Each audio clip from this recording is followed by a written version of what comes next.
that is the reality of today's geopolitical condition.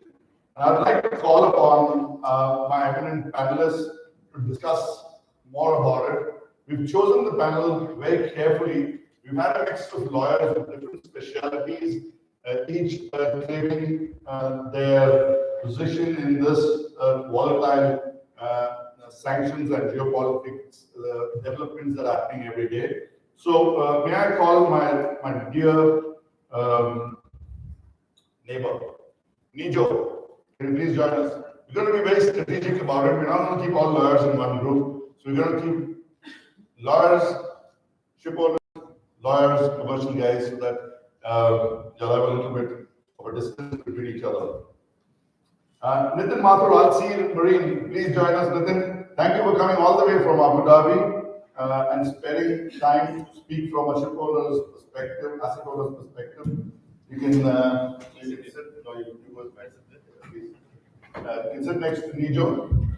We call Omar, who shares a wonderful sense of humor with me. Every time we meet, he has something nice and funny to say and inspires me with his one-liners. Omar, please join us. Omar runs a very successful practice and heads Al Tamimi's shipping. Please have a seat here. I'll call my fellow committee member from Nautical Institute, Vikram Mathur, to join us. Vikram will be speaking from a commercial perspective. I've not seen many straight-talking people in the commercial world as Nitin, Vikram does. Vikram. And Panellists, please join us from Stevenson Harbour. I happened to attend one of the breakfast sessions where Panellists spoke an absolute layman's language. As a lawyer, that is, I think, an art to simplify it and dumb it down for people like us to understand. He promises to do that today as well. So thank you very much. As you can see, I've been a very lazy moderator and haven't spoken and introduced you all at all. I think it's best that you all do it yourselves. So I want to start. There are some initial questions which are lying here. Just some house rules for the attendees. We're going to have Slido barcode there. So please avoid putting anonymous. There is a provision to put your name up. We would love to know who's asked the questions. But if you really want to ask something sensitive and don't want to put your name up, by all means, be anonymous. But if the question requires clarification, we're going to have it hybrid. We will take a decision. Whoever the question is diverted towards, please request the person asking the question to clarify if you think the question requires a bit more clarity. So, I want you all to give us an opening statement along with your introduction. And we'll go from this end to this end. Nijoe, you go first. Please introduce yourself and give us an opening remark on what does geopolitics and sanctions mean to you in your day-to-day working. Some practical examples, stories would be nice to hear as well. About a minute and a half. Hi, everyone. Good evening. My name is Nijoe. My claim to fame is that I'm the neighbor of Captain Zarir Irani. I live 2 houses next to him. Other than that, I'm also a practitioner of the arts. I'm a lawyer by profession. Got about this September is my 20th year as a lawyer in the United Arab Emirates. I specialize in things that flies or floats and the trade that they do in between. Basically, I'm a transportation and trade lawyer, and I do bits and bobs of finance, but I'm a banking and finance lawyer otherwise.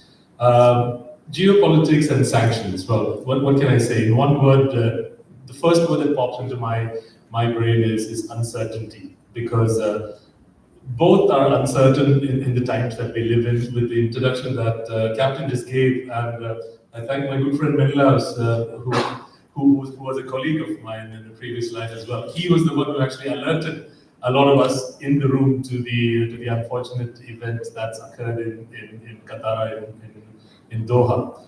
So this just tells you what can happen in a few minutes, and over a period of time, this plays out. I remember, I think it was an ICS event, if I was not mistaken, when I was speaking in 2022 about the sanctions on Russia. What was funny was that the talk began at 5:30, and by the time we finished around 7:30, it didn't make any sense because the sanctions had already been overturned, and new sanctions had come into play. And so it was just 2 hours of my life wasting 2 hours of somebody else's life talking about things that was irrelevant, but which was relevant a couple of years ago, a couple of minutes ago. But such is the state of life and such is the state of geopolitics. But it's always good, I think the panel is quite an exclusive panel. So I think what we are here to learn mutually is how do we live in these uncertain times and how do we actually prepare for the uncertainties in the best ways that we can. This is my view. Thank you, Thani. Over to Nitin, please. Good evening, everyone. My name is Nitin Mathur. I'm a maritime professional for the last 30 years. Went out to sea first, and then I've been in commercial shipping for over 20 years. I lead the commercial shipping part of Allseas Marine. Today we have 18 ships and growing. So as a ship owner, I think we are in a very fluid situation right now with 30 different conflicts going on as we speak today in various parts of the world. With the imminent threat of sanctions, ever-changing, as Nijoe just said, ever-changing scenarios. So we just have to be very agile. We have to be very watchful. And being a ship owner, with one of the only ones in the whole supply chain who's actually got some real money in the game, I think we also need to be rather cautious. So, and that'll be my theme today. Thank you. Thank you very much. Omar, the local perspective. Please tell us about yourself. And Thank you very much. You keep always missing to say that I'm good looking in my introduction, but I forgive you for that. I mean, judging that I don't have hair and a hatch at my back, I'm a shipping lawyer. I'm the regional head of transport and insurance with Thani. And if I would say there's a black comedy when it comes to sanctions and the challenge of law, OFAC itself is not even a law. It's a presidential directive issued in 1950.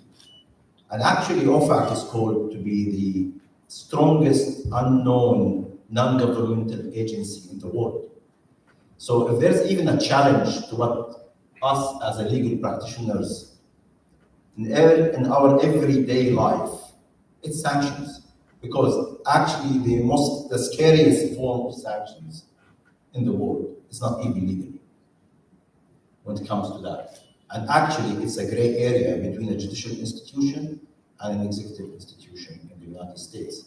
And someone who falls there has no right of appeal or extension or time frames or anything that the legal system will give to give that. So to us, and to me, sanctions, who became the norm rather than the exception, and in an area, as my friend Zarir said, the locality of our area, you're talking about Yemen, Sudan, Somalia, Iraq, Iran, and to some extent, Lebanon. You have the Iranian sanctions, the Russian sanctions, the North Korean sanctions, and all those countries I mentioned sanctions. So sanctions became the norm rather than the exception in our daily life.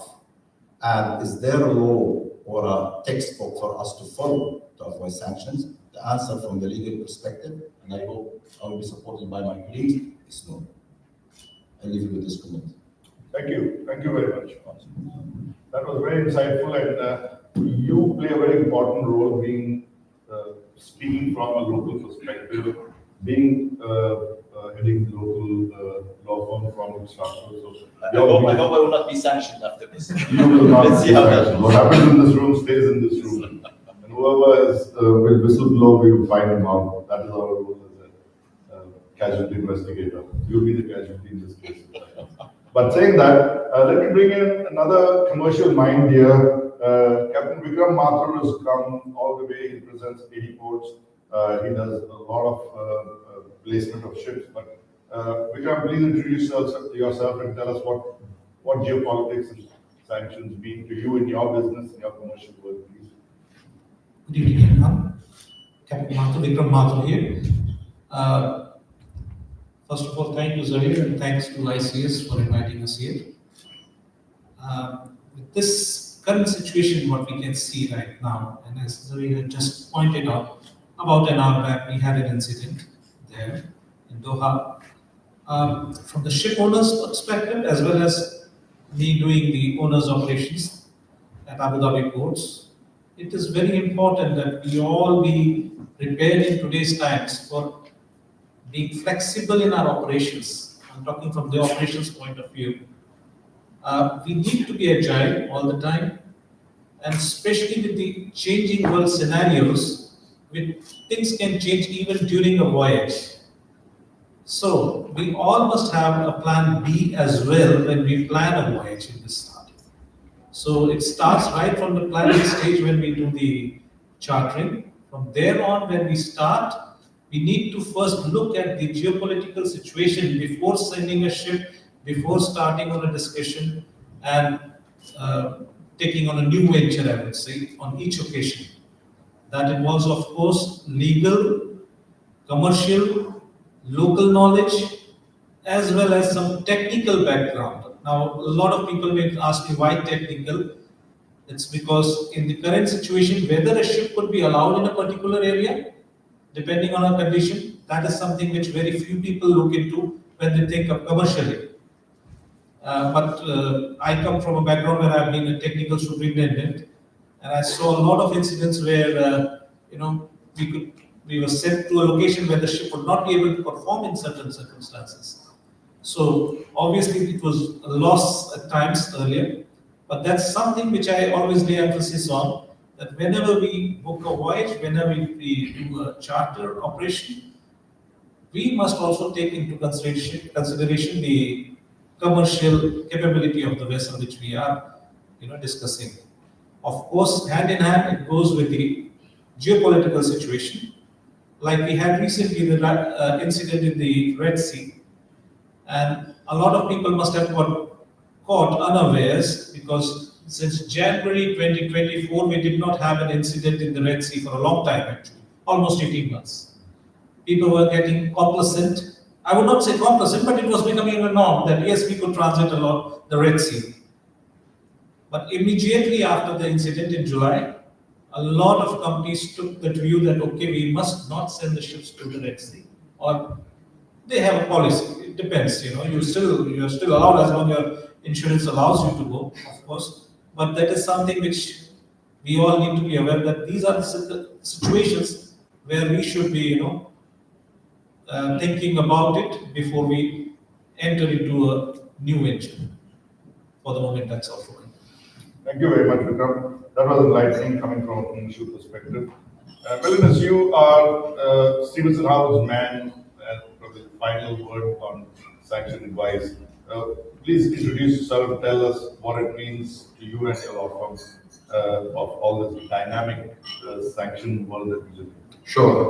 Good afternoon, everyone. And I'll start by saying I'm impressed that the IDF consulted your timetable to give you a great opening in the timing of their attack today. That's very impressive. I'm Menelaus Kouzoupis. I'm a partner in the Maritime Trade and Offshore team in Stevenson Harbour here in Dubai. I've been in Dubai now almost 3 years. Previous to that, I was in our London office. I do a lot of sanctions work, and I've been doing it for about 15 years now, sanctions work.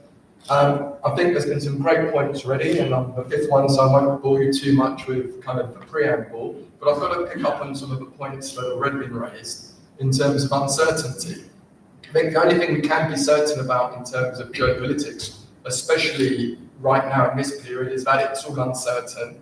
And I've got to really agree with Omar that this isn't normal laws. And I think what we've got to remember, and this is what the trap we fall into, because it's become normal. We've all got accustomed to sanctions in our industry. We treat them like any other regulation. It's something we have to comply with, we have to do our checks. It's just normal, it's a new law, it's a new regulation. They are not normal laws or regulations. Sanctions are foreign policy tools. They are completely separate, a separate species from most laws that we get used to.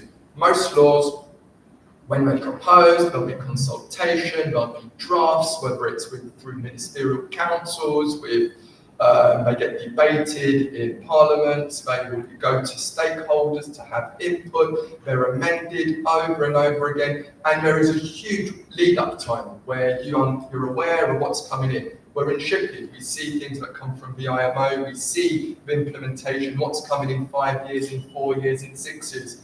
Sanctions is completely different. They are there to address political, to satisfy political needs, in national interests, and to protect, and to be a form of foreign policy, a tool, really a weapon. Historically, sanctions are one level before war. They're an economic blockade. It's one country imposing restrictions which have severe consequences on people of another state, of another sovereign nation, or sometimes on a sovereign nation itself. So this was always considered the last step before military conflict. And the fact that we have now normalized sanctions and that we just deal with them, that they're just another rule, just like some sulfur restrictions or this, is the best testament to see how far this has come along and how much how much of a foreign policy tool it has become, in particular for Western nations. And it is why we also see completely contradictory application, but we don't see consistency, that it's not, this is the rule, if you do this, you will have sanctions. This is part of the problem. So for lawyers, it's extremely difficult because you can have, for example, and we have seen it, you can have an executive order today, suddenly changing sanctions, which will come into force next week. It could be something which is completely contradictory to something that happened 2 months ago. We've seen in the European Union, there's a Council of Ministers meeting, they all sit there and say, for example, we have to take steps against country X because there's a political motivation. They will give the European Union Law Commission 5 days because they'll come out of the meeting and say, we are going to impose these sanctions. We've decided this is what we're going to do. And the law's going to come out in 5 days. And it's a law for the European Union, for example, that has to be translated into 12 languages, be consistent in the 12 languages, and not contradict thousands, and I mean thousands of pages of sanctions and restrictions that have come in place previously. So for lawyers, if you're telling me, can you give me with some certainty where we are heading, I think the only thing that we can be certain about is it's all uncertain. Anyway, so that's it for now. Lovely, that's fantastic. And do you break the pen, the nib of the pen after you write it? So after this point, anything I say will be charged more because I'll have to do an addendum to this advice, and then I will need to spend more time. Where do you get your information from? You watch a lot of news, a lot of current affairs. So I think the point is, and I think some of the commercial guys here have raised this. You need to understand, if you're in shipping, we don't have a business in one country, right? The shipping industry is moving goods from one part of the world to the other part of the world. It's sending assets and money into difficult jurisdictions. You need to be up to date with geopolitics. Where are you sending your vessel? Where are you buying the cargo from? What's the cargo? What's the risk that you're buying it from a jurisdiction that's on the radar? Because whilst there is unpredictability, and we do live in very uncertain times, there is in fact some predictability. We kind of know which countries are likely to be sanctioned. We also know if they're going to be sanctioned, where would you target?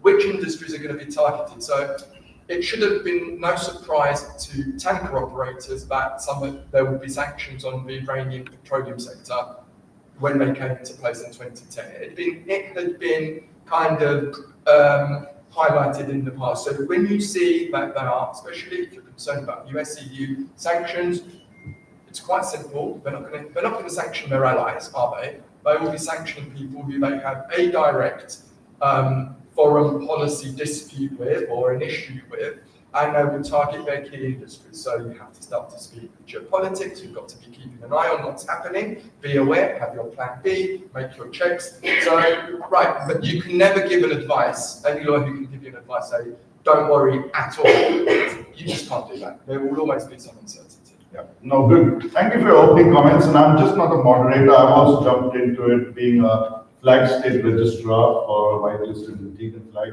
And I'll share a story where I was invited last year in Malta by the American senators who had sponsored a conference for 3 days, including giving the attendees a flight ticket, a hotel stay, and daily subsistence in cash at the end of each day. I was pretty surprised. And I'm going to clip that out in the recording.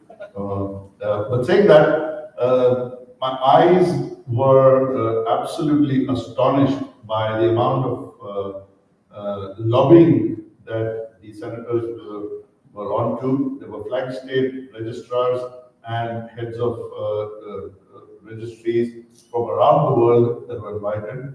The room was filled up with almost 500 people, and there were no limitations. From Antigua, there were 2 who attended. I attended from Dubai, and there was from St. John's, somebody attended. And when the mic went around, and there were a panel of risk managers, some senators were sitting, I asked them a very relevant question that when you all tell us as flag state to comply with the sanctions, being international registries, do you all in the same breath speak to the BNI clubs to do so, speak to the classification societies to do so, to the hull and machinery underwriters to do so, because I have deregistered enough vessels for being non-compliant, but the club continues to ensure the IX classification society. I can see an old friend of mine sitting there at the back from a very eminent classification. They do not deregister, declass the vessel. I said, how unfair is that then? Unless it is on the OPEC this year onwards, but otherwise, all the others, UN, UK, European sanctions, they continue to insure and classify the vessels. So my question was taken with a pinch of salt, and this year's such a meet, I was not invited. I blame myself for asking a direct question, but I'm glad I did. But saying that, there's a lot of pressure on us as flag state. Panama, as you know, has recently announced every vessel over 15 years, more than 15 years, will be asked to leave the flag because they are the largest registry for the dark fleet, as per the statistics go. So they had some buttons pressed wherever they did, and they had to come up with this announcement to their registry. But saying that, I'm going to represent the flag state in this, and that was my little 1.5 minutes about. But coming down to the important questions, and I'll start again with Nijoe, who's holding hands, and I'm assuming expecting me to ask him a question. Nijoe, you work with a lot of financial institutions, and financial institutions need to lend money, trade finance, asset finance, bills of lading, there are LCs open all around the world. What does this word sanctions mean in their world? And when they come up to you for advice, what is their language? What do they worry about, and what can you enlighten us a little, please? Yeah, this is sort of like a double-edged sword, because anything that I could say could be seen as enabling sanctions conventions. So I have to be a bit careful as to how I answer this. I'll bail you out for it. Famous last words, but nevertheless, so in one word again, at the risk of oversimplifying, banks want to look for authenticity in their customers. They want to see authenticity in the beneficiaries of the transaction. They want to see authenticity in the transaction. So if you have got somebody that comes up with, say for example, a corporate entity that comes up with a completely obfuscated ownership structure where you've got shell company on shell company, offshore jurisdictions, trusts, funds, and so on and so forth, where it makes it so much difficult for anybody to understand who actually owns or who is the beneficial owner of an entity, that immediately becomes a red flag. And it becomes a red flag to all of us. When somebody comes and asks you in this room, say, hi, who are you? And say, oh, I am the nephew of the Grand Duke of this place who came from that. And you'll be like, hey, who are you? So banks want to look at that, for example. And similarly, in the cases of transactions, like, there are, in my previous life, when we were asked to look at give sanctions advice, you had personal accounts actually being used for industrial purchases of equipment and machinery. And you've had like things that should have costed you 50 dirhams being paid 50 million dirhams instead. So these sort of behavioral aspects, etc., the transactional aspects, banks definitely do to pick up on. Why do they do these things? And there's a whole list of things that banks can or cannot do, but one thing that everybody should understand is banks are under tremendous pressure. They're under tremendous pressure because they have to cater, at least in this region, and we're talking about the UAE since we're part of the Middle East branch. They are under tremendous pressure to cater to various sanctions regime, like Mr. Omar said. So you've got the US, the UK, the EU, the UN, the UAE has its own sanctions regime, which affects a whole lot of people that live and work here, including the companies. If a bank makes a mistake, it could be counted as a breach. So if you look at the United States sanctions regime, they've got strict liability principles, which means that you don't have to use your brain too much. There does not need to be an intention.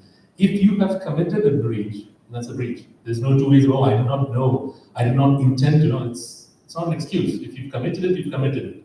Whereas the UK side of it is like you need to have some sort of knowledge-based intent or a reasonable sort of belief or information that you're committing a breach. So what happens if a bank misses out on one of these sanctions regimes is, in 2014, I don't want to name the bank, you can Google it, had to pay $1.1 billion as settlement to the Americans to enable it to come back into the global dollar settlement system after taking a 1-year exile from the dollar settlement sort of environment itself. You can imagine, and to go to your question, why do classes and other people do not look at, do not look at sanctions the way, unless they're OFAC, is because the dollar dominates the banking system globally. And because of that, the game is simple. Say, I have a club, or I have a set of rules. If you don't play by my rules, you don't get to participate in my game. You have to stay out. You can play some other game, you have to stay out. So if anybody is found to be manipulating a dollar-based system, and then they get to reap the benefits of dollar-based systems while doing something that is antithetical to the United States itself, that bank gets punished. So they look at authenticity in who you are as the ultimate beneficial owners, who your beneficiaries are in a transaction. Is your trade transaction as smooth as it could be? Do you have any behavioral changes? Like, do you suddenly change ownership on things like, putting in a cousin suddenly pops up from somewhere to own the business? These sort of things are instant red flags. It could be done with the greatest of positive intention, don't get me wrong. But if there is no natural flow to this, or there's no reasoning behind it, the banks definitely do red flags. And there's no two ways about it. And I wouldn't even just say it's just the banks or the financial institutions, any business. It does not have to be just the banks, because you should understand, every business needs to know who you're dealing with. The devil's in the detail, and you know the devil that you're dealing with. Yep, thank you. That is a fantastic overview of asset finances. But let me bring Omar into this as an extension. And I saw a question that was popped up there. Omar, locally speaking, and I'm not saying Dubai or UAE only, I bring in our northern neighborhood and the entire GCC into it. What does the local jurisdiction in all the GCC countries go with? Is it EU sanctions? Is it our own sanctions? Is it only OFAC? How do they actually, because as we all know, and the world knows, the capital of dark operations or shadow operations in the shipping world is epicentered in the GCC, transactional or asset-wise or commercial. So the rest of the world looks at this place as a hot spot for these kind of activities. So there is a lot happening. from a local perspective or local law firm, does UN, UK, EU, OFAC, individually people are named here, how do we look from a local law perspective? Doesn't have to be UAE. Can you please tell us? Yeah, thank you very much. I want to make a comment, not based on what my colleague said, that the severity of sanctions, in my opinion, have turned lawyers into politicians, have forced lawyers to become politicians, and have made KYC to be the legal part. So what happens is that as a legal, like, as you just correctly said, like you would have your KYC in the bank, ask you for some documents, and the lawyers will come and give you the full set with all the stamps and all the authentication and everything. And a back desk KYC member would come and say, I'm not convinced. And that would be a showstopper for a massive operation. On the other side, the severity of sanctions has made lawyers also not become strictly lawyers rather than politicians to come and tell their clients, okay, here are your alternatives. Do you have a driver? Okay, put him in the company if there's a red flag. So it's really a strange thing, that sanctions. Going back to your question, Captain Zarir, one of the most common questions we receive actually is this one, is the UAE, Saudi Arabia, Bahrain, GCC, Middle East, North Africa, a signatory to sanctions? Do they follow sanctions? And we tell them, guys, this is the wrong question because you don't sign into sanctions. Yeah, you don't join sanctions. A country cannot come and say, I'm a member of OFAC sanctions. This is a wrong anticipation. Whether you abide by sanctions or don't abide by sanctions is a foreign policy issue. It's a decision to be made by you. If you take the UAE, for example, the official stance, maybe, and again, I would love to, if I'm wrong, my colleagues correct me, the only legal side of sanctions is the UN sanctions, the United Nations sanctions, which is a very simple thing. Here's a list of people, here's a list of equipment, don't do this, don't do that, you're fine. So no one even care about it. But actually, it's the other sanction, which is again, the most scary one is OFAC, EU, UK, one, and then the local one, which is the UAE sanctions, the Saudi sanctions. You don't sign into those. It's a foreign policy thing. So if you come to the UAE, for example, the official stance, or Saudi Arabia, actually, or the GCC, they don't follow those sanctions. They're not obligated to follow OFAC sanctions or EU sanctions or UK sanctions. But that is the official statement. So with that, and I know a lot of sanctioned people who are living in the UAE, buy houses, trade, have bank accounts, living their normal life, in and out, traveling freely there. But would this statement not affect your life and business? Absolutely not. To the contrary, because banks are connected to the bigger machine, which are the international bank, will stop your work immediately. It will be much more difficult for you to use credit cards. It's much more difficult for you to establish a company. KYC will become a nightmare. But this is not because of the local law.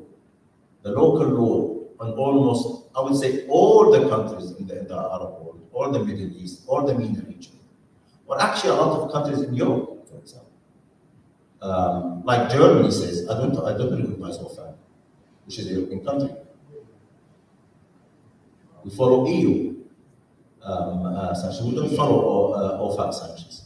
But that is, again, the official stand. But the German banks, if you're sanctioned, will stop all your accounts.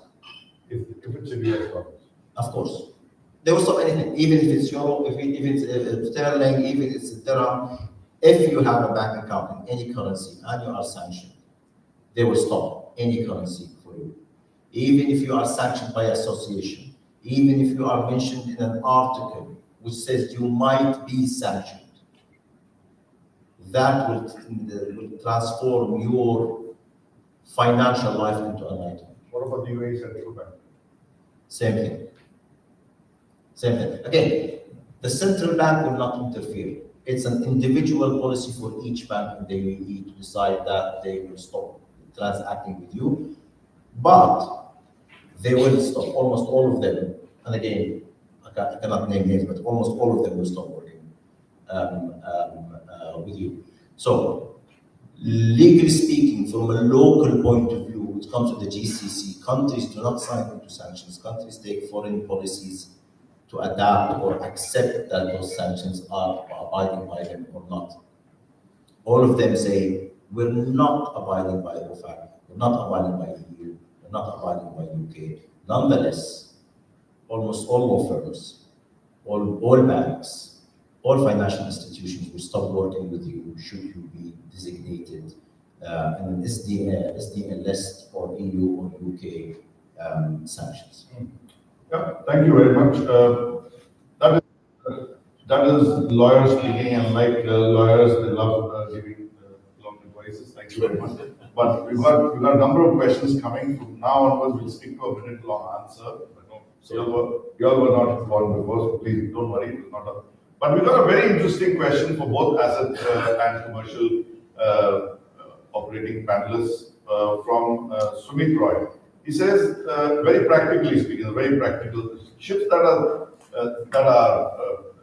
barred from scrapping or are named under the list do pose a safety and pollution risk. We know a vessel which is out under our flag and there's payments pending, money is not coming through banks, crew is not paid, the vendors are not supplying food and bunkers to the vessel, and that comes down to a risk and human risk, pollution risk.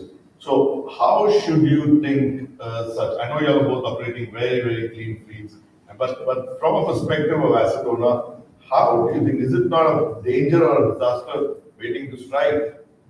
Nitin, what do you think? From a shipowner's perspective, the way we look at it is you're presumed guilty until proven innocent. And that's how it is. And I think one of the points that you raised, Omar, is that even if your name or your ship's name comes in any article whatsoever, which says that you have carried cargo which was sanctioned or something to that effect, unfortunately, the financial institutions or everybody else takes it in a very negative way. And then you have to go through lengths to prove yourself innocent. And that's where we're in a real tough spot. And I think, sorry, I just digress from this, but I would like to make one other point. We're just talking about sanctions. But another tool that, are we using share the house rules or? No, go for it. Go for it. Yeah. You bail me out. Is tariffs. So tariffs are being used exactly in the same way, which puts us ship owners into a very difficult situation with how to trade your vessels, how to get your financing, what parties you're going to be working with, what cargoes you can actually carry. And it all is getting to a stage where our hands are tied behind our backs. And very rightly posed question, which is like, how do the regulators actually address it? The sad reality is that the regulators are totally toothless. They would not, we are being imposed so many different constraints without the actual regulators actually stepping in.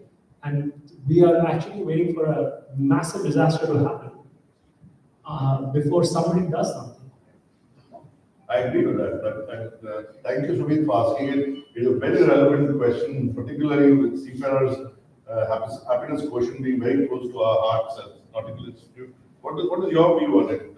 I agree with what Nitin says. And of course, this is a disaster waiting to happen, of course.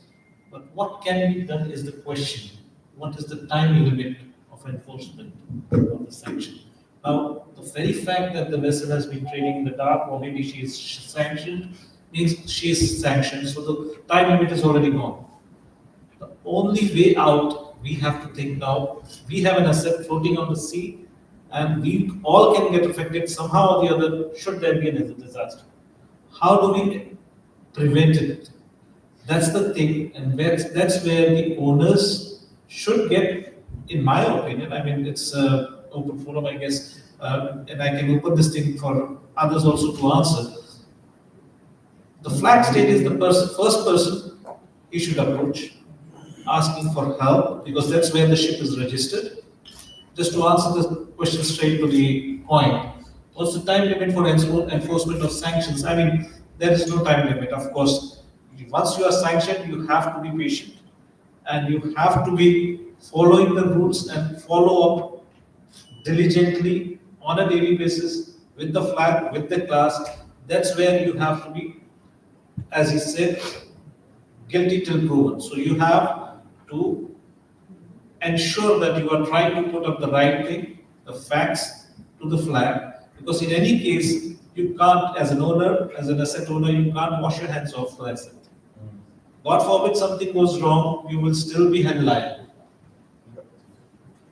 So that's where we are actually. There is no immediate answer to this. The only way would be to keep checking with the regulators, get to the facts. If there is a penalty, he will have to pay. As of now, I don't know, but that is what the law would say. Am I right? Right? So that's where the law, we have to follow the law, whichever jurisdiction you will be, but you have to follow the law. Depending on the lawyer. Of course.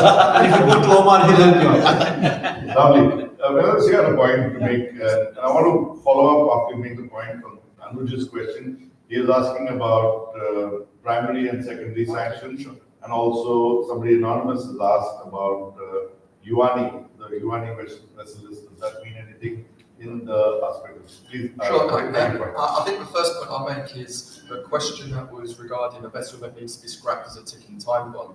The reality of it is the entire dark fleet is a ticking time bomb, because we're talking about vessels average age over 25 years old. These are vessels which would have been scrapped had it not been for sanctions. So these are vessels which have insurance, quote unquote. I mean, it's questionable. So if you have one of these tankers having a casualty incident somewhere, huge pollution spill, are their insurers really going to meet any of those, the impact of that? I think the entire fleet is one of the unintended consequences of when you impose sanctions. So all it's done, it's pushed away the lawful trading. So this void will always be filled by people who aren't particularly worried or concerned about US sanctions. They don't do any business in the US, they don't get paid in dollars, they deal with banks that don't really care about dollars, insurers that don't care. But these can be dangerous in terms of potential impact if something goes wrong. So if something goes wrong,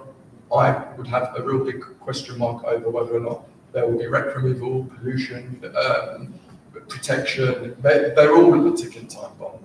And that's what people need to be well aware of. And it's unintended consequences. We had it with the EU a few years ago where they sanctioned Russian coal.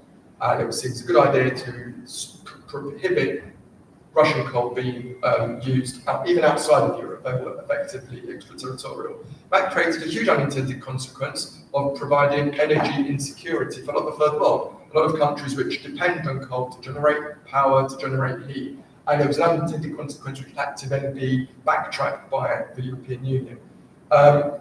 Primary, secondary sanctions, I think the easiest way without getting too complicated. So let's just use the US sanctions as an example. So the US sanctions typically would be directed at US persons. So if you're a US person, an American national or American company, you cannot do these things.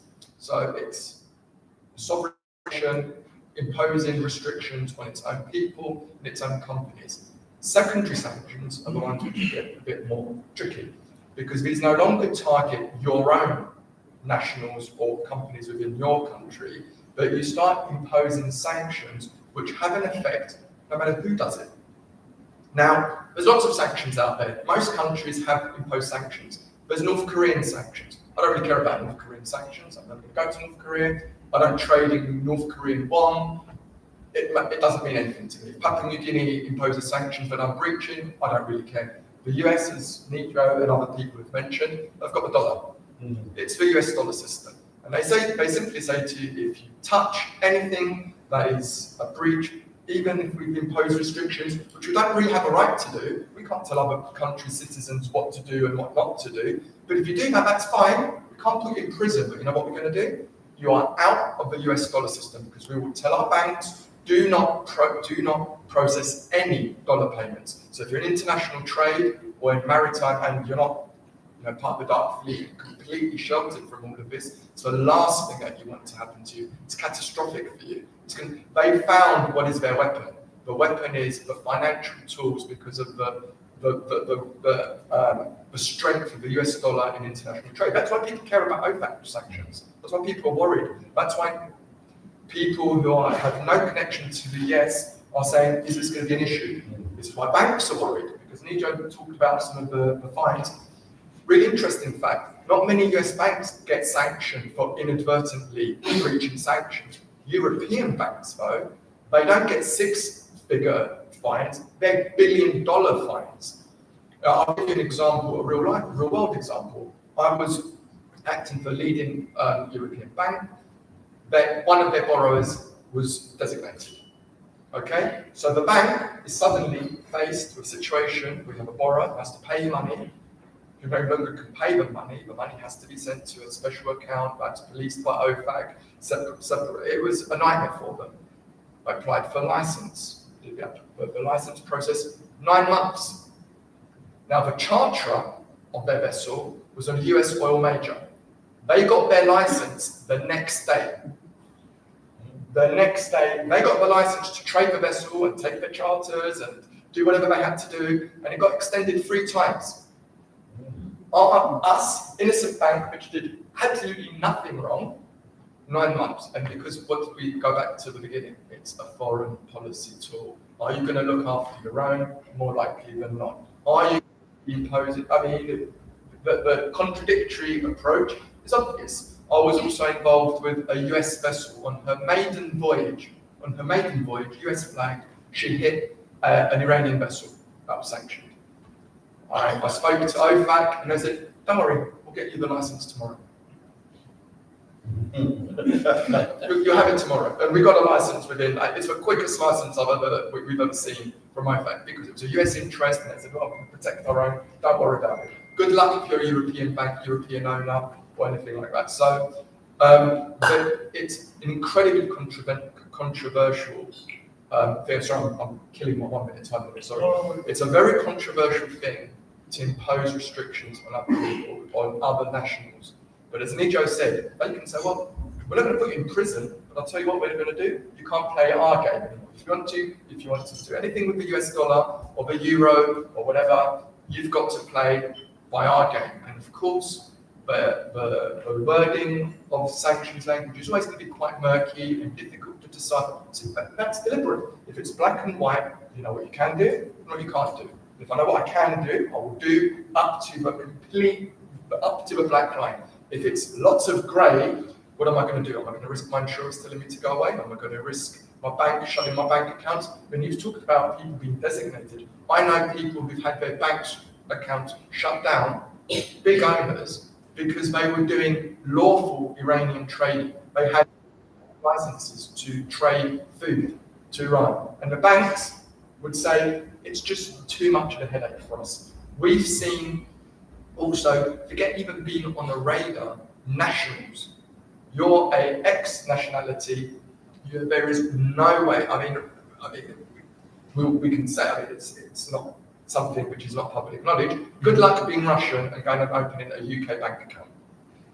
It don't have to be connected to anything. It's just the nationality is just too many red flags because the risk of it being in breach is just too great. So of course it's controversial. When the Iranian sanctions were introduced in 2010, there were European oil majors who had huge investments in Iran, and they fell out big time, spectacularly, some of the EU members, with the states. And how dare you do this? How convenient that all the oil majors can do their projects around the world fine, and you've targeted the one jurisdiction where US oil majors can't go. So of course it's always going to be political. Yep. No, thank you for that input. Look, I'm conscious of it being 8 o'clock, but I'm going to extend it by another 15 minutes because it's getting interesting. There's a lot of questions that are still coming up, which tells me that people are engaging. But I want to bring in again the asset owners, and the commercial duo that we have. Now, you all charter your vessels on long-term basis, where they get sub-chartered sometimes, you're put in pools, and I mean, the easiest thing for an asset owner is to say, here's your annual charter, party, and then go away, remind you. But then how do you monitor? How do you worry about it? Because the asset is yours. If they do dodgy trade or borderline dodgy trade, which may be later on declared as being dodgy trade, what are the checks and balances? See, we are a chartered institute. I have to ask you a chartered institute related question on this. How should a charterer worry, or how should an asset owner worry about a charterer or a sub-charterer or sub-charterer or a container ship, thousands of boxes going in? How do you check and balance that? So to be honest, there is no one answer. So when we are chartering the vessel, you have to go through an entire due diligence process with your charterers, go up to to the UBO and his mother's name and whatever not. So you need to really tick all the right boxes. But one of the things that I would say, anytime where you are doing like the one that Menelaus was saying, where you're doing but you're doing a non-sanctioned trade, that is one of those things that you got to be extremely, extremely careful. And just out of practical experience, I can say, if your AIS switches off by 10 seconds for whatever reason, and nowadays with the spoofing and all of that, trust me, you straight away go from green to amber. Yeah. And if it switches on for more than a day, you are straight away into red. And everyone has access to it. To get it out of that is virtually impossible. So you can go because all of that has been monitored by different agencies who are looking at it. It's impossible to get yourself off that amber or red. It just says that you can go and give explanations every time that you go and charter your vessel again. But good luck to you to keep answering all of that. So I would say exercise due caution, ensure that you, especially in trades where you're going to sanctioned countries with lawful trades, you need to be knowing exactly what cargo, what UN number, whether it is on the sanctions list or not. Even if it is for example, if you're looking at LPG, if you're loading butane is maybe sanctioned, isobutane may not be. So you have to be very careful with how your cargo is described. So I cannot tell you how important this is, and please make sure that it is checked through your PMI club with regulators, and God. So, very well said, and thank you very much. Would you pull the plug out, like Nitin said, if you have a AIS that is blocked and it's your vessel, do you have provision in the charter party to pull the plug when something like that happens? See, I'll start with the first question what you had asked. Yes. When we are preparing the charter party, we have to be very specific with regards to trading area these days. Just a simple example, a lot of people might not go to the Red Sea these days, and it is entirely up to the ship owner whether he decides to send the vessel to the Red Sea or not. Right? So, as far as when we say that we are giving our assets on time charter or to pool managers, we can always specify at the time of preparing the agreement or the time charter party. That is number one. Now, coming back to what Nitin says, that of course, there are people who could be, asking you, like a lot of oil majors, they come back regularly asking for AIS stoppages. This is very common these days. I believe many of you will be aware. AIS, because of the very fact that there has been spoofing a lot, all the oil majors during tanker charter parties, when they find out, they always come back to the owner. And that's where we have to keep records. Of course, nobody is switching off the AIS, but you can always prove it by way of sending the logbook entries or some sort of entry on the ship, including the position list, etc. Right? Many times, even the oil majors, they understand and they will accept it. It's not a no-go, like you can't say that, okay, you have been, okay, I agree that you can go to the amber and into the red. As long as you have the explanation, you are okay. What is of major or greater significance is, if there are parties, and there are parties from like the Flux register, they can put your ship into a high risk category. And that's where you come into the scanning radar, I would say. So those are the things which can really put up a red flag, and that's where you have to be answerable and you have to be cautious. A simple example I just give, this has recently started, Ukraine sanctions, right? So if a master goes, let's say, as you just mentioned, Russian trying to open a bank account in UK. If a Russian master, you have still Russians sailing everywhere, they are allowed everywhere. If a Russian master goes to a Ukrainian port now, he will be sanctioned. And the next thing is, if the charterer is from Ukraine, he has the right to withhold the freight. This is a major concern. A lot of queries are coming about Russian masters. Where do they stay? Where are they from? Where did they sign off? Where did they sign on? These are the type of questions we are receiving at times with regards to them. And the Ukrainian sections are totally new. Wow. Totally new. And it is coming up, showing up on various apps here and there that yes, this is very much in force. As long as there are Russian crew on board and the vessel has called to Russia in the past, the vessel is liable to come under Ukrainian sanctions. So these are few things which are coming up on a daily basis, new sanctions, new regime. Where do you look for them? What newspaper do you read? Yeah. There are a lot of apps. I will not name all of them. Our check is there, of course. Good. Nijoe has been quiet for a while, and I promised Alex I will ask the question that she puts up, and this one's for you, Nijoe.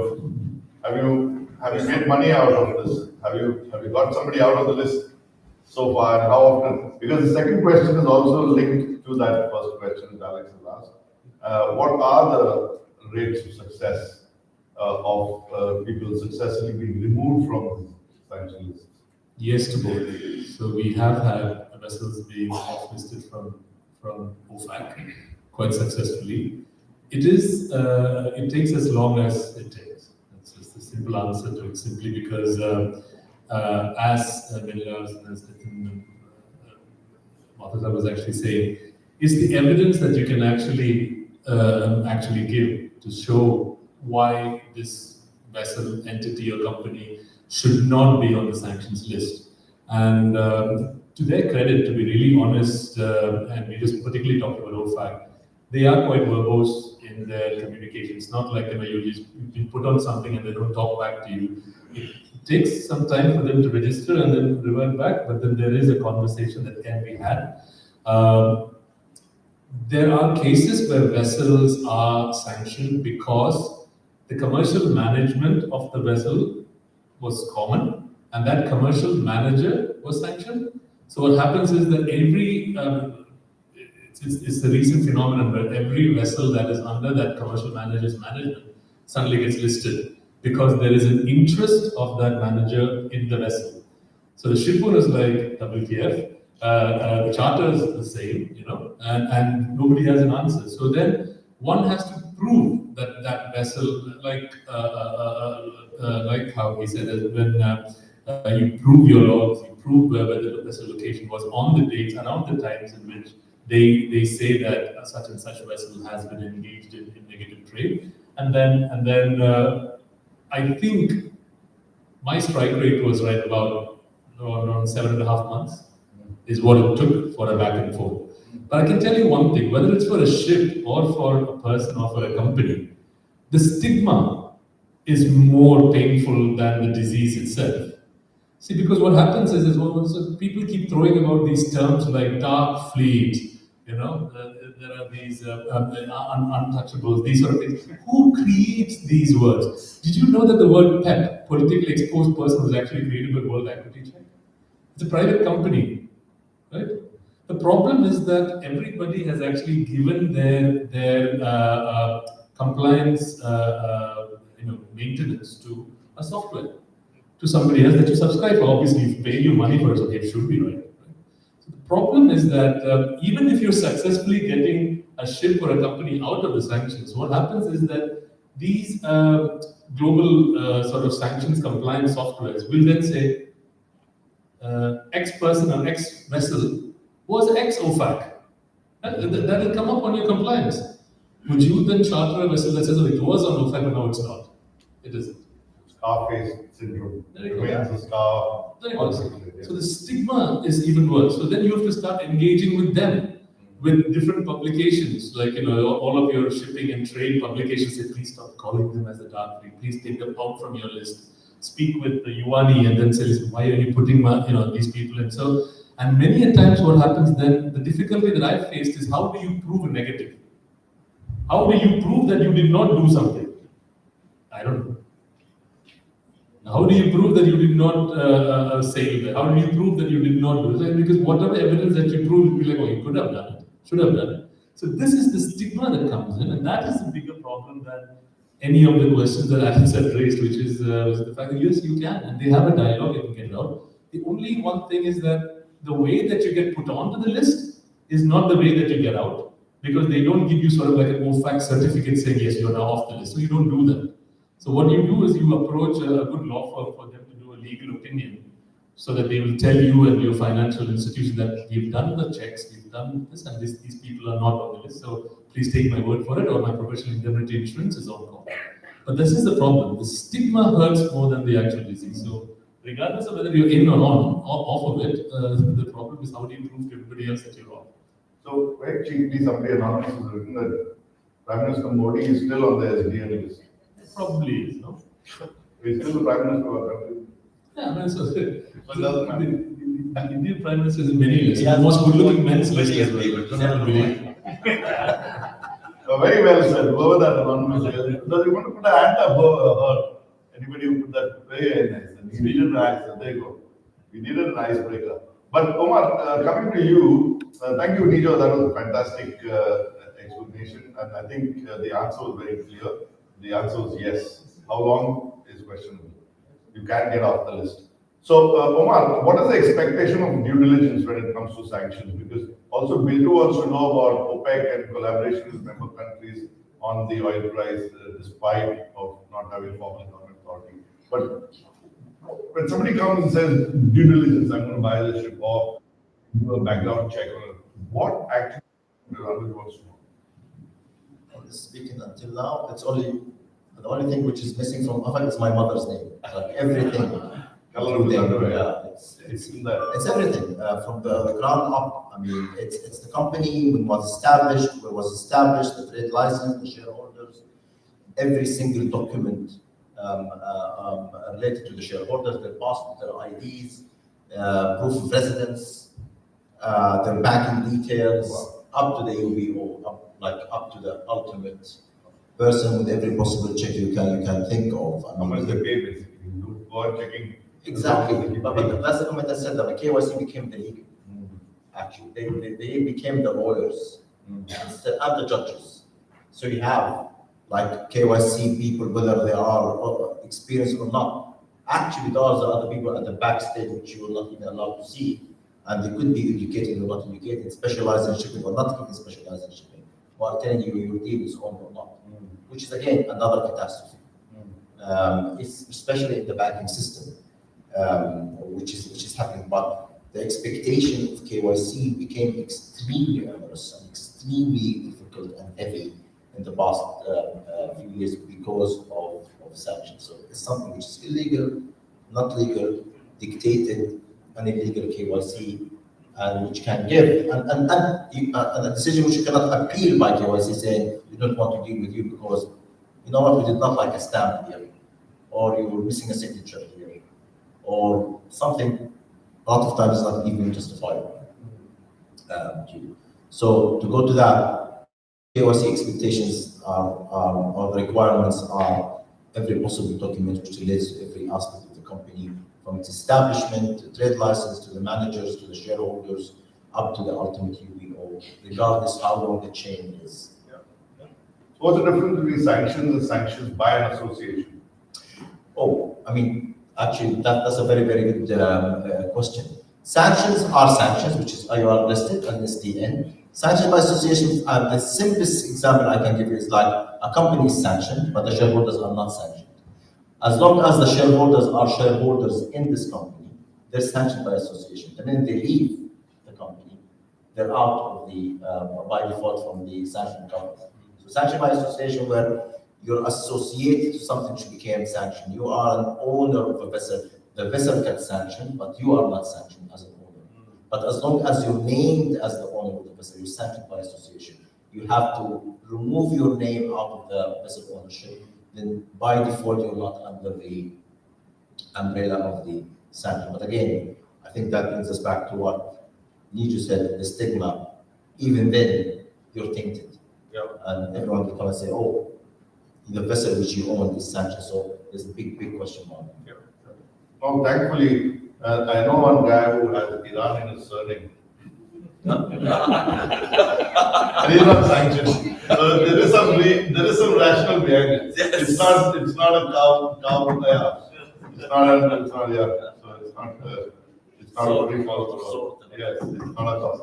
So here's my last 7 minutes that we have. We're going to close at 8:30. What I want to do is ask each one of you all to contribute, and unless you've been quiet for a while, to tell us as an audience, what would you let out as free advice to our audience to take away in today's volatile world with such dynamism happening?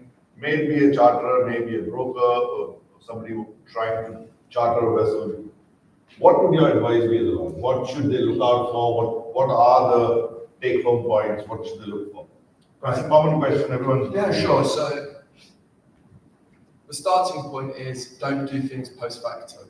So by that I mean don't get yourself into trouble and then go and try and find lawyers to get you off the OFAC list, or can we get a license? Can we do this? You've got to be proactive. Look, it's a difficult world. It's an unpredictable world. There's a lot of uncertainty.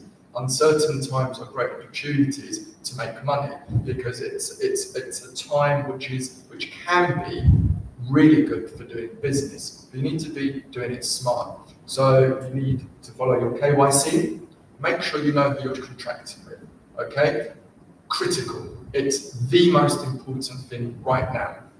Okay, stay up to date probably is important, but once you get down to doing a transaction, entering a charter, sales contract, whatever you are doing, know who you're dealing with. You don't want to get a nasty surprise that you suddenly find that maybe a payment's been held up because it's a red flag, or because there's a sanctioned person, or it's very easy to do your due diligence. You can delegate that. There's lots of services out there, including lawyers and database maritime intelligence. They will do the KYC for you. Okay, make sure you've ticked that box. First and foremost, have a plan B.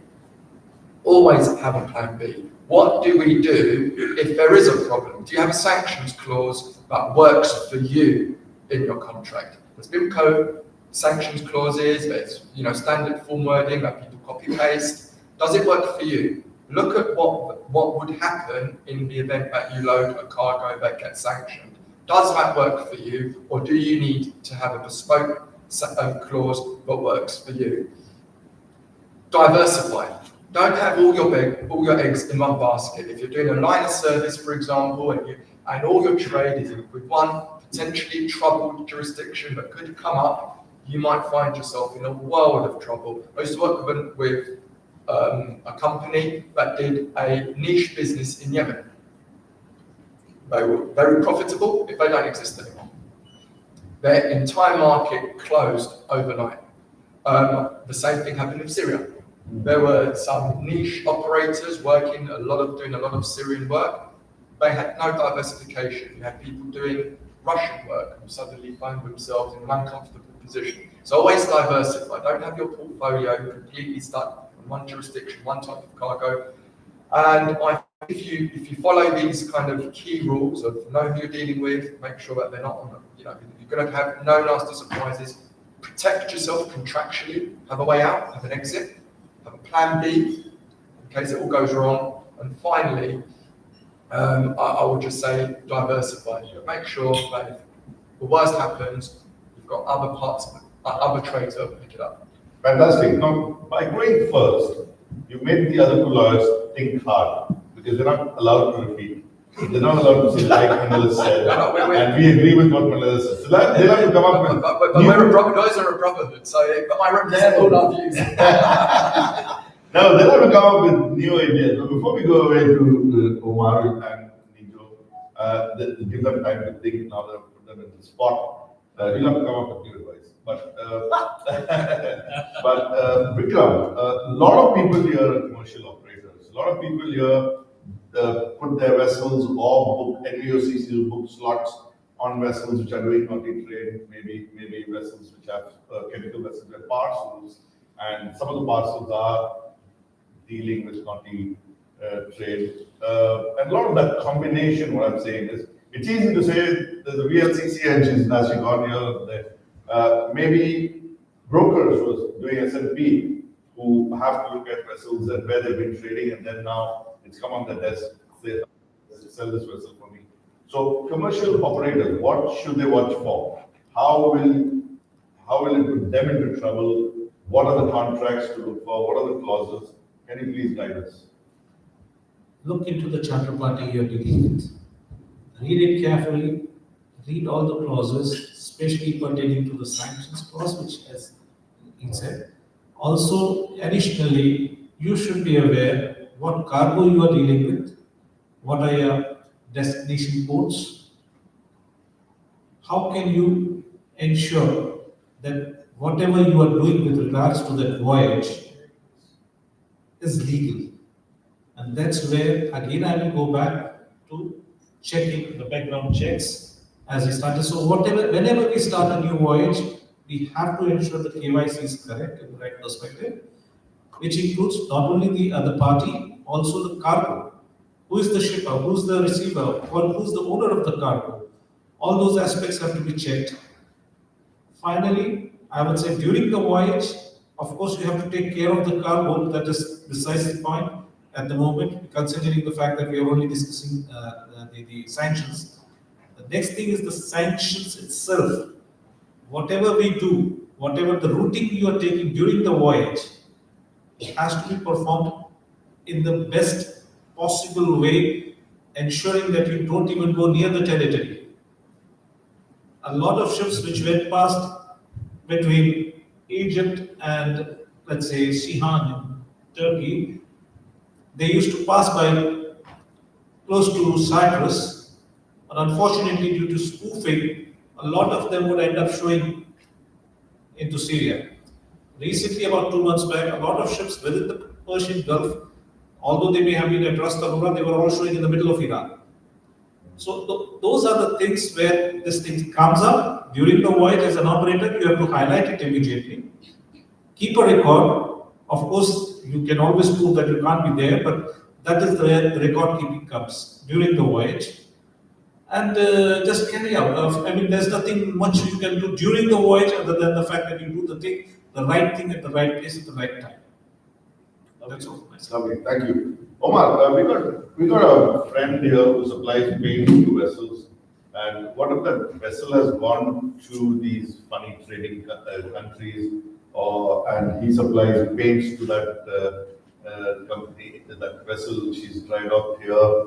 We got classification societies who probably are all the time asked to class vessels, and they're class hopping, flag hopping. We get them all the time. And it's all happening here. Dubai Dry Docks is here, the supplier is here, everything's here. What are the consequences locally? What should local businesses, I mean, we as Zarir, as a supplier, would we get named? What are the secondary, worries that we carry on our shoulders by being just honest people who are just, going about selling paint and classifying vessels? What is your advice to them? What are the takeaways? There's a table in Shibriani on the restaurant. I call it the sad table. Is it?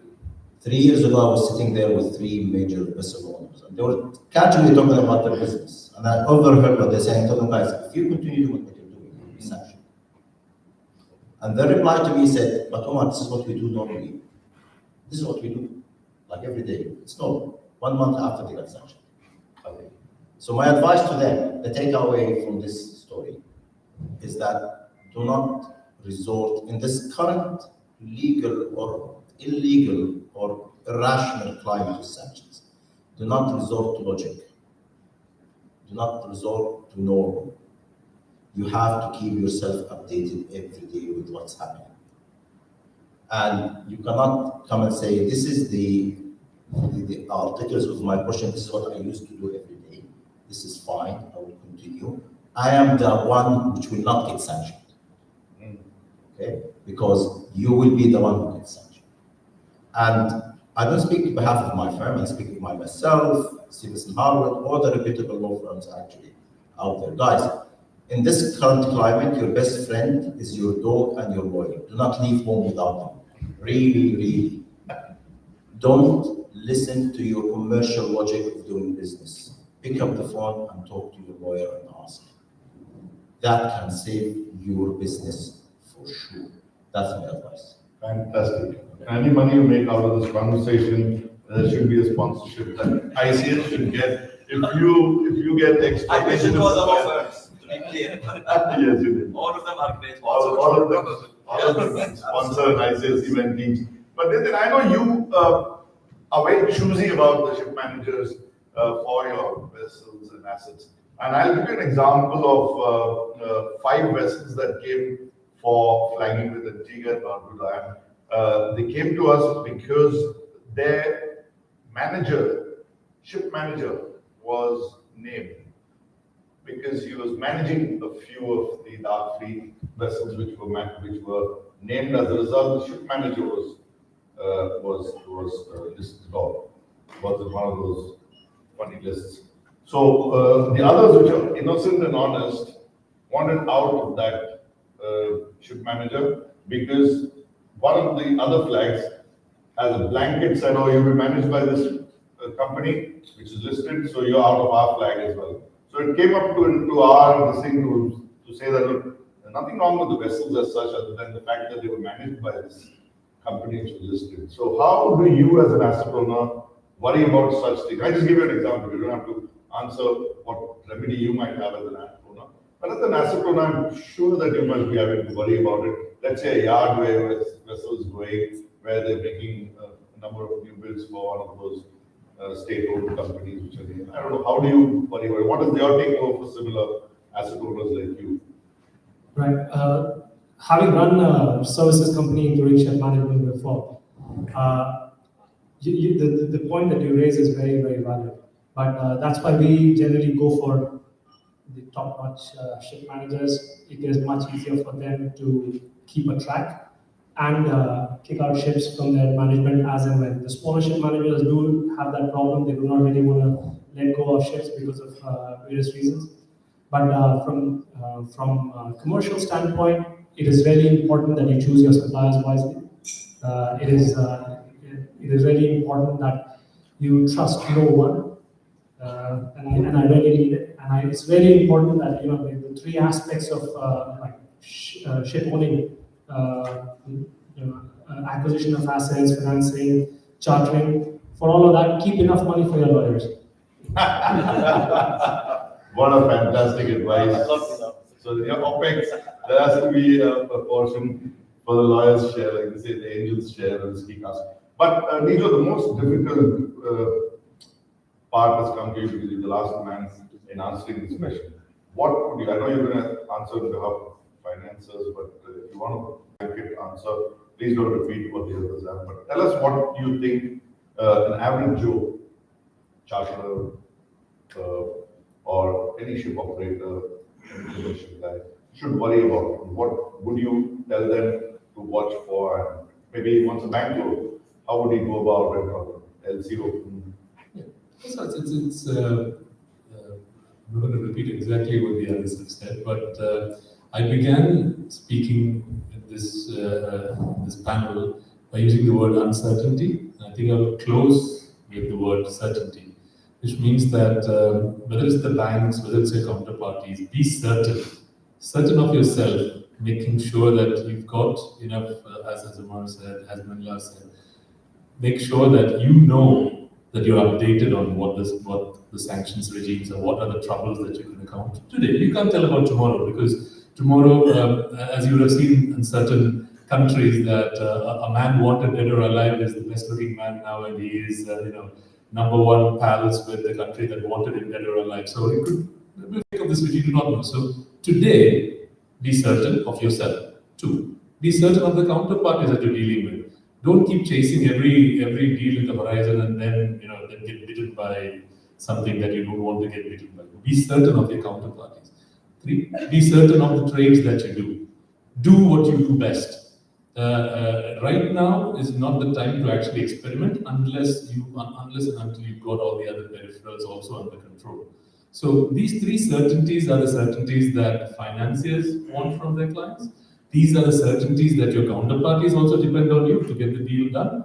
And these are the ways in which that you can take things forward without too much of an issue. Because always remember, perception, again, we come back to the stigma thing. Perception is a bigger evil than the actual sin that is committed. So you tend to suffer from a negative perception if you're not careful, and the only way you can benefit yourself is if you are confidently facing the world, saying, I'm certain of who I am and what I am as a company. I know who I am dealing with, and I know my trades well.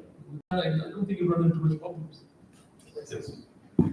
Yeah, sorry, I'll just say one thing. I think Menelaus touched upon this. In times of uncertainty, also provides the largest opportunity. So I would say to everyone here, if it could be done by everyone, it's not really worth your time. But you need to find opportunities here because there are quite a significant amount.